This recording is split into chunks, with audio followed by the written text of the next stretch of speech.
Hello friends, knowledge मंडली में आप सभी का स्वागत है। लाइब्रेरियन पोस्ट के कंप्लीट सिलेबस को कवर करने के लिए नॉलेज मंडली ने एक बिल्कुल नायाब सीरीज शुरू की है, जिसको नाम दिया गया है श्री कर्नाराम सीरीज। श्री कर्नाराम सीरीज में हम करेंगे लाइब्रेरी एंड इंफॉर्मेशन साइंसेज पर आधारित सारे questions. Dear friends, KVS, NVS, EMRS, D triple S B, साथ में ही स्टेट गवर्नमेंट के स्कूलों में भी लाइब्रेरियन पद के लिए वैकेंसी आती है। लाइब्रेरियन की तैयारी हम किस तरीके से कर सकते हैं, इसको कवर किया जाएगा श्री कर्नाराम सीरीज में। तो चलिए साथियों, देख लेते हैं लाइब्रेरियन पोस्ट के सिलेबस को कवर करती हुई सीरीज कर्नाराम सीरीज पार्ट 2 का पहला क्वेश्चन देख लेते हैं। 21, which law of library sciences emphasizes library is a growing organism? पुस्तकालय विज्ञान का कौन सा नियम पुस्तकालय एक बढ़ता हुआ जीव है पर जोर देता है? मतलब कि library is a growing organism, यानी कि लाइब्रेरी को एक ग्रोविंग ऑर्गेनिज्म है, वो बताया गया है। लाइब्रेरी साइंसेज के कौन से रूल में बताया गया है? First law, third law, fifth law, second law. सही उत्तर हमारा हो जाएगा सी, हो जाएगा फिफ्थ लॉ। पांचवें नियम में ये बताया गया है कि लाइब्रेरी है एक बढ़ता हुआ जीव है, मतलब कि ग्रोविंग ऑर्गेनिज्म है, ये पांचवें नियम में बताया गया है। डियर फ्रेंड्स, आप कमेंट करके बता दीजिए कि ये रूल्स है, लाइब्रेरी साइंसेज के रूल्स है, किसने दिए थे, लॉ किसने दिए थे? सही उत्तर हमारा हो जाएगा सी, हो जाएगा। अगला सवाल देख लेते हैं। 22, who is known as the father of library science in India? Bharat में पुस्तकालय विज्ञान के जनक के रूप में किसे जाना जाता है? S R Ranganathan, P N Kaula, B S Keshavan, Melvil Dewey. तो पुस्तकालय विज्ञान के जनक किसको कहेंगे? सही उत्तर हमारा हो जाएगा ए, हो जाएगा। ऐसा रंगनाथन है, उनको लाइब्रेरी साइंस का फादर कहते हैं, जनक कहते हैं। और इन्होंने ही लाइब्रेरी साइंसेज के लिए बताया था कि लाइब्रेरी है वो एक ग्रोविंग ऑर्गेनिज्म है। सही उत्तर हमारा हो जाएगा ए, हो जाएगा। क्वेश्चन देख लेते हैं। 23rd, what is the standard size of A traditional library catalogue card? पारंपरिक लाइब्रेरी कैटलॉग कार्ड का मानक आकार क्या है? ट्रेडिशनल लाइब्रेरी कैटलॉग कार्ड का साइज क्या हो जाएगा, स्टैंडर्ड साइज क्या होगा? इनमें से कौन सा उत्तर हो जाएगा? 12.5 centimetre into 7.5 centimetre, 5 inches into 4 inches, 10 centimetre into 5 centimetre, 15 centimetre into 10 centimetre. तो ट्रेडिशनल कैटलॉग कार्ड है, उसकी साइज क्या होगी? सही उत्तर हमारा हो जाएगा ए, हो जाएगा। 12.5 सेंटीमीटर इंटू 7.5 सेंटीमीटर, मतलब कि जो कार्ड की साइज है वो किस तरीके से होगी? 12.5 उसकी लंबाई हो जाएगी और चौड़ाई कितनी होगी? 7.5 होगी। ये कार्ड है, क्या कहलाएगा? ट्रेडिशनल लाइब्रेरी कैटलॉग कार्ड कहलाएगा। सही उत्तर हमारा हो जाएगा ए, हो जाएगा। इस प्रकार के छोटे छोटे क्वेश्चंस हैं, वो भी पूछ लिए जाते हैं। यही बेसिक क्वेश्चंस हैं, परीक्षाओं में आने वाले हैं। कोई नया तरीका है तो आप कमेंट करके बताइए। अगला सवाल देख लेते हैं। 24, DDC Dewey decimal classification was first published in which year? DDC यानी कि डीवी दशमलव वर्गीकरण पहली बार किस वर्ष में प्रकाशित हुआ था? 1850, 1876, 1891, 1901। सही उत्तर हमारा हो जाएगा बी, हो जाएगा। 1876, 1876 में डीडीसी आ गया था, मतलब कि पब्लिश हो गया था। डीडीसी का फुल फॉर्म क्या हो रहा है? डीवी डेसिमल क्लासिफिकेशन है, वो आ गया था 1876 में आ गया था, बहुत पहले ये पब्लिश हो चुका था। सही उत्तर हमारा हो जाएगा बी, हो जाएगा। क्वेश्चन देख लेते हैं। 25, the acronym POSDCORB was coined by? संक्षिप्त नाम पोस्ट कॉर्ब किसके द्वारा गढ़ा गया था? मतलब कि पोस्ट कॉर्ब है, ये शब्द किसने दिया था? संक्षिप्त एक्रोनाइम किसने बनाया था? Luther Gulick and Lyndall Urwick, Peter Drucker, Henri Fayol, F W Taylor. तो संक्षिप्त नाम है पोस्ट कॉर्ब है, वो किसके द्वारा गढ़ा गया, दिया गया, एक्रोनाइम तैयार किया गया था? सही उत्तर हमारा हो जाएगा ए, हो जाएगा। लूथर गुलिक एंड लिंडाल उर्विक ने ये पोस्ट कॉर्ब है वो दिया था। और डियर फ्रेंड्स, आप कमेंट करके पोस्ट कॉर्ब की फुल फॉर्म बता दीजिए। आप कमेंट जरूर करिए, इसका फुल फॉर्म क्या हो जाएगा, पी का मतलब क्या हो रहा है, ओ का मतलब क्या हो रहा है, एस का मतलब क्या हो रहा है, डी का मतलब क्या हो रहा है। और सी का क्या मतलब हो जाएगा, ओ का क्या मतलब हो जाएगा, साथ में आर और बी का क्या मतलब हो जाएगा। ये पोस्ट कॉर्ब है, ये दिया था, एक्रोनाइम तैयार किया था लूथर गुलिक और लिंडाल उर्विक ने। इसका फुल फॉर्म आप कमेंट जरूर करिए, और अगर आपको फुल फॉर्म नहीं पता है तो आप चैनल पर बने रहिए, मैं आगे आने वाले वीडियोज में जरूर बताऊंगा। यहाँ पर सही उत्तर हमारा हो जाएगा, ए हो जाएगा।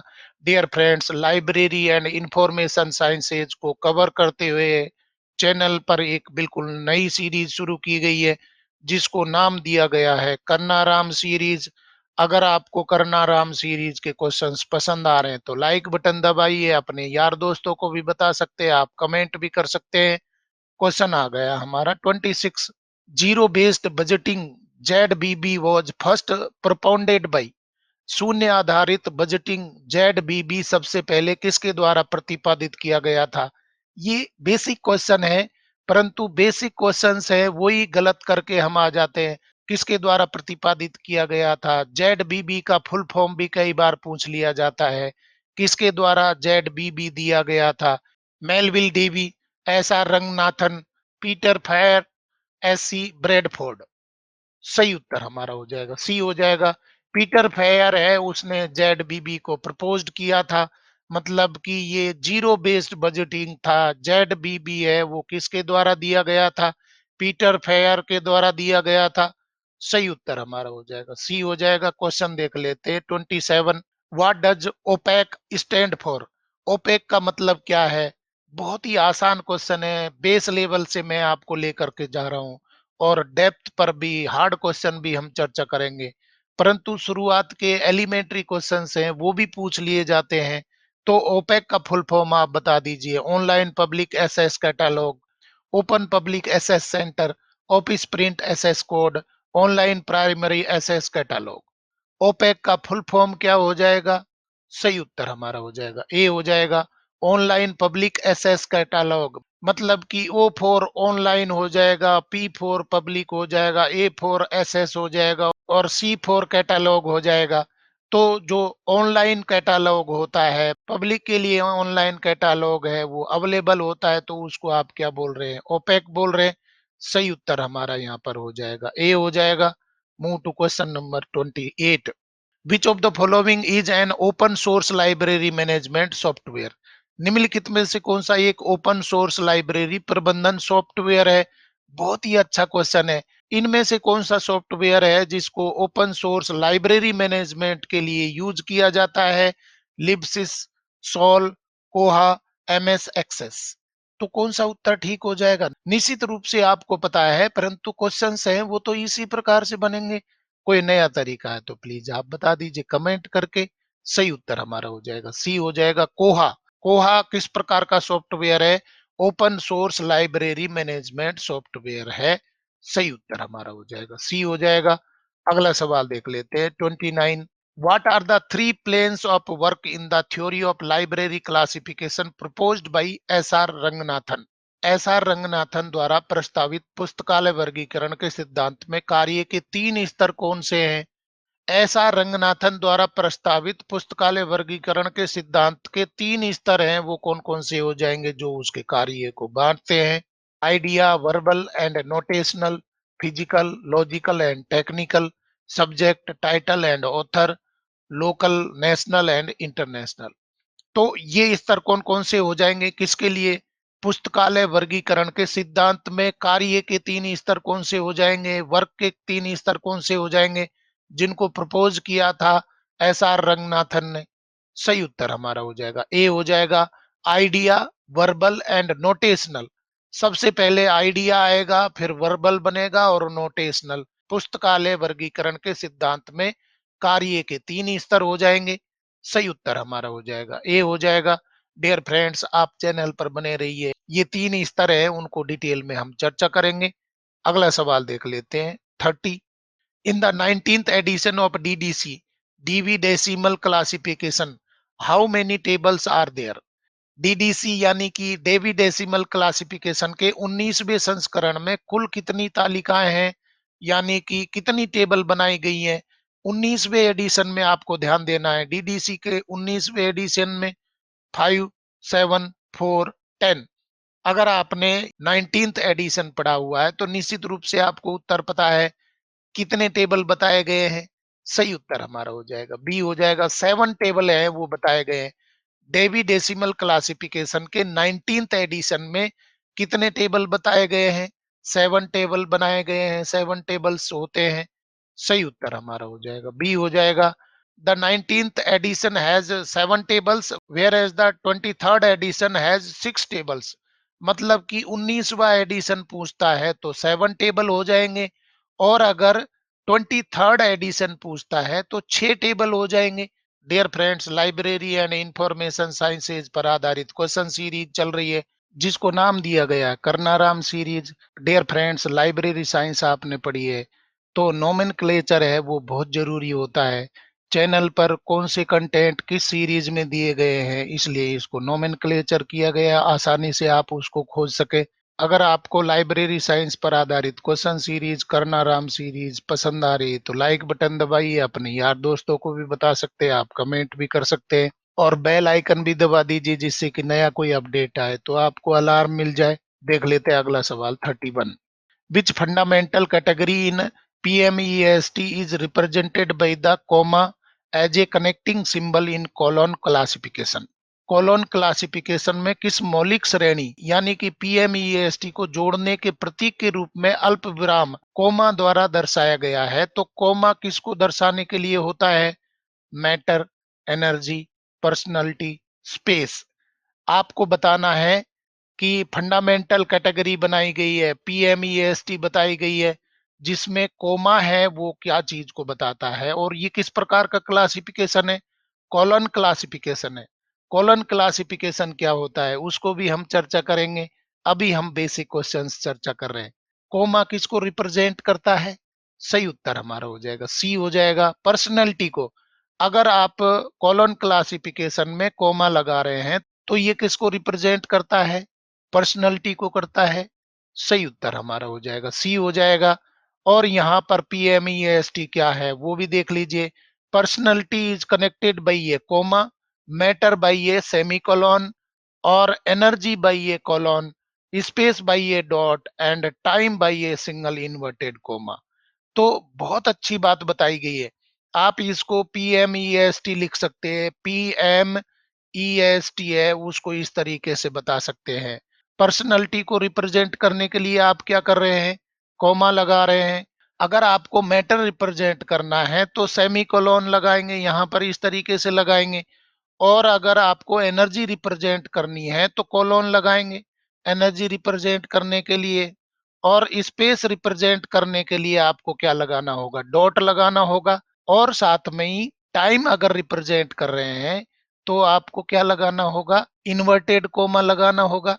तो यहाँ सब चीजें हैं, बहुत क्लियर बताई गई है, ये बेसिक चीजें हैं और कोई भी आपसे पूछा जा सकता है तो बड़े अच्छे तरीके से आप याद कर सकते हैं। कोई भी क्वेश्चन आप गलत नहीं करेंगे। ये फंडामेंटल कैटेगरी है पीएमईएसटी, जो किससे संबंधित है? पर्सनालिटी से है, मैटर से है, एनर्जी से है, स्पेस से है।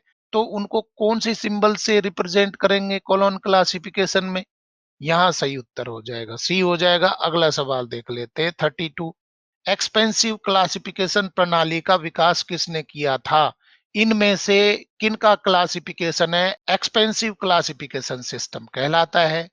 Melvil Dewey, C A Cutter, J D Brown, H E Bliss. सही उत्तर हमारा हो जाएगा बी हो जाएगा। सीए कटर के द्वारा जो क्लासिफिकेशन दिया गया था उसको एक्सपेंसिव क्लासिफिकेशन सिस्टम बोलते हैं। सही उत्तर हमारा हो जाएगा बी हो जाएगा।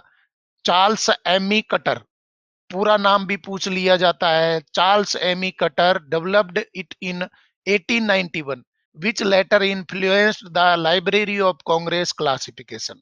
मतलब कि जो एक्सपेंसिव क्लासिफिकेशन सिस्टम दिया गया था वो चार्ल्स एमी कटर के द्वारा 1891 में दिया गया था, जिसने लाइब्रेरी ऑफ कांग्रेस क्लासिफिकेशन है उसको प्रभावित किया। सही उत्तर हमारा हो जाएगा यहाँ पर बी हो जाएगा। क्वेश्चन देख लेते हैं 33। In AACR2, the general material designation GMD is enclosed within which brackets? AACR2 में जनरल मटेरियल डेजिग्नेशन जीएमडी को किन कोष्टकों के भीतर रखा जाता है? तो जीएमडी को किस में रखा जाएगा? कौन सा ब्रैकेट इसके लिए आ जाएगा?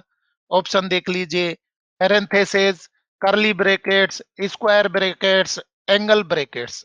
Anglo American cataloguing rules second edition में जनरल मटेरियल डेजिग्नेशन यानी कि जीएमडी को कौन से कोष्टकों में दिखाया गया है? सही उत्तर हमारा हो जाएगा सी हो जाएगा, स्क्वायर ब्रैकेट्स में रखा गया। जीएमडी किस में रखा जाएगा? स्क्वायर ब्रैकेट्स में रखा जाएगा। आप जो भी जनरल मटेरियल डेजिग्नेशन होते हैं उनको स्क्वायर ब्रैकेट्स में रखा जाएगा, बड़े कोष्टक में रखा जाएगा। सही उत्तर हमारा हो जाएगा सी हो जाएगा। GMD indicates the type of format, example computer file, map, and is placed in square brackets immediately after the title. तो यहाँ आप देख सकते हैं कंप्यूटर फाइल है या मैप है, उनको बड़े कोष्टक में रखा जाएगा, स्क्वायर ब्रैकेट्स में रखा जाएगा। अगला सवाल देख लेते 34। What does the term call number consist of? Call number किन तत्वों से मिलकर बना होता है? मतलब कि कॉल नंबर क्या होता है लाइब्रेरी साइंसेज में, और ये कौन कौन सी चीजों से मिलकर के कॉल नंबर तैयार होता है? Class number plus book number plus collection number, class number plus book number, accession number plus subject, author name plus title. Library science में कॉल नंबर कैसे तैयार होता है, क्या क्या चीजें उसमें होती हैं? सही उत्तर हमारा हो जाएगा ए हो जाएगा, class number, book number, collection number, इनसे मिलकर के तैयार होता है क्या? कॉल नंबर तैयार होता है। Move to question number 35। Sears list of subject headings SLSH is mainly used for which type of libraries? Sears list of subject headings SLSH मुख्य रूप से किस प्रकार के पुस्तकालयों के लिए उपयोग की जाती है? तो आपको ध्यान रखना है, SLSH है वो कौन सी लाइब्रेरीज में यूज होगा? Small and medium size libraries, large research libraries, national libraries, corporate libraries. Sears list of subject headings हैं वो कौन सी लाइब्रेरीज में यूज किया जाता है? सही उत्तर हमारा हो जाएगा ए हो जाएगा, स्मॉल और मीडियम साइज लाइब्रेरीज यानी कि Sears list of subject headings हैं वो यूज करती हैं स्मॉल और मीडियम साइज की लाइब्रेरी में। क्या यूज हो रहा है? S L S H use हो रहा है। सही उत्तर हमारा हो जाएगा ए हो जाएगा। डियर फ्रेंड्स, लाइब्रेरी साइंसेज के सारे टॉपिक को कवर करते हुए सीरीज शुरू की गई है जिसको नाम दिया गया है श्री करनाराम सीरीज। अगर आपको करनाराम सीरीज के क्वेश्चंस पसंद आ रहे हैं तो लाइक बटन दबाइए, अपने यार दोस्तों को भी बता सकते हैं, आप कमेंट भी कर सकते हैं। क्वेश्चन देख लेते हैं 36। In a classified catalogue the tracing is written on the back of which entry? एक क्लासिफाइड कैटलॉग में ट्रेसिंग किस प्रविष्टि के पीछे लिखी जाती है? तो ट्रेसिंग है वो कहाँ लिखी जाती है? बैक साइड में कौन सी जगह लिखी होती है? Added entry, main entry card, cross reference card, subject entry card. तो ट्रेसिंग है वो कहाँ लिखी जाती है? बैक साइड में कौन सी जगह किस पर लिखी जाती है क्लासिफाइड कैटलॉग में? सही उत्तर हमारा हो जाएगा बी हो जाएगा, मेन एंट्री कार्ड है वहां पर बैक साइड में क्लासिफाइड कैटलॉग के ट्रेसिंग है वो लिखा होता है। सही उत्तर हमारा हो जाएगा बी हो जाएगा। क्वेश्चन देख लेते हैं 37। The chain procedure chain indexing was advised by हुम? चेन प्रोसीजर यानी कि चेन इंडेक्सिंग का प्रतिपादन किसके द्वारा किया गया था? Melvil Dewey, B S Kesavan, S R Ranganathan, Derek Austin. किसके द्वारा चेन इंडेंसिंग की गई थी? चेन प्रोसीजर दिया गया था। सही उत्तर हमारा हो जाएगा सी हो जाएगा, ऐसा रंगनाथन ने चेन प्रोसीजर तैयार किया था, प्रतिपादन किया था पुस्तकालय के लिए। सही उत्तर हमारा हो जाएगा सी हो जाएगा। It is a method of driving subject entries from the class number. मतलब कि चेन प्रोसीजर क्या हो जाएगा? ये मेथड है, एक तरीका है subject entries from the class number, class number से और सब्जेक्ट एंट्री है पुस्तकों पर की जाती है, उनकी नोमेनक्लेचर की जाती है। इसको क्या बोलेंगे? चेन प्रोसीजर या चेन इंडेंसिंग बोलेंगे। अगला सवाल देख लेते हैं 38। In MARC 21 which tag represents the main entry personal name? MARC 21 में कौन सा tag main entry personal name को दर्शाता है? मार्क 21 क्लासिफिकेशन में कौन सा टैग है जो कि मेन एंट्री और पर्सनल नेम को रिप्रेजेंट करता है? इनमें से 100, 245, 260, 650, कौन सा नंबर हो जाएगा? सही उत्तर हमारा हो जाएगा ए हो जाएगा। मेन एंट्री में पर्सनल नेम है वो क्या हो जाएगा? रिप्रेजेंट किया जाएगा, कौन से कोड से रिप्रेजेंट किया जाएगा? 100 से किया जाएगा। सही उत्तर हमारा हो जाएगा ए हो जाएगा। 245 is for title, 260 for publication distribution and 650 for subject heading। तो ये कुछ कोड दिए गए हैं, नंबरिंग की गई है। तो मेन एंट्री में पर्सनल नेम है वो किससे रिप्रेजेंट किया जाएगा? 100 से किया जाएगा। अगला सवाल देख लेते हैं 39। Which system of classification uses literal mnemonics? वर्गीकरण की कौन सी प्रणाली लिटरल निमोनिक्स का उपयोग करती है? DDC, CC, UDC, expensive classification. सही उत्तर हमारा हो जाएगा बी हो जाएगा, सीसी। सीसी का मतलब होता है कॉलन क्लासिफिकेशन है, उसमें लिटरल न्यूमोनिक्स है वो यूज किया जाता है। सही उत्तर हमारा हो जाएगा बी हो जाएगा। Shri S R Ranganathan used literal mnemonics where the alphabet relates to the name, example C for chemistry. तो ये कॉलन क्लासिफिकेशन में ये सीसी है वो रिप्रेजेंट किया, तो न्यूमोनिक्स है वो अल्फाबेट के द्वारा यूज किए। तो सी का मतलब यहाँ किससे हो जाएगा? केमिस्ट्री से हो जाएगा। एक एग्जाम्पल दिया गया है। Oh dear friends, library and information science पर आधारित question series Karnaram series part 2 का अंतिम सवाल देख लेते हैं। 40। Notation is a shorthand sign for the name of a subject, who gave this definition? Notation किसी विषय के नाम के लिए एक शॉर्ट हैंड संकेत है, ये परिभाषा किसने दी थी? मतलब कि ये एक डेफिनेशन है, और वो डेफिनेशन है किसके द्वारा दी गई थी? W C B Sayers, E C Richardson, H E Bliss, Melvil Dewey. तो सही उत्तर क्या हो जाएगा? सही उत्तर हमारा हो जाएगा बी हो जाएगा। ईसी रिचर्डसन है उसने डेफिनेशन दी किसके लिए? Notation is a shorthand sign for the name of a subject. उसको क्या बोला उसने? नोटेशन बोला कि ये शॉर्ट हैंड फॉर्म है किसी सब्जेक्ट के नेम के लिए। सही उत्तर हमारा हो जाएगा बी हो जाएगा। इस तरीके से साथियों लाइब्रेरी एंड इंफॉर्मेशन साइंस पर आधारित question series Shri Karnaram series part 2 के अंतिम क्वेश्चन तक हम पहुंच गए हैं।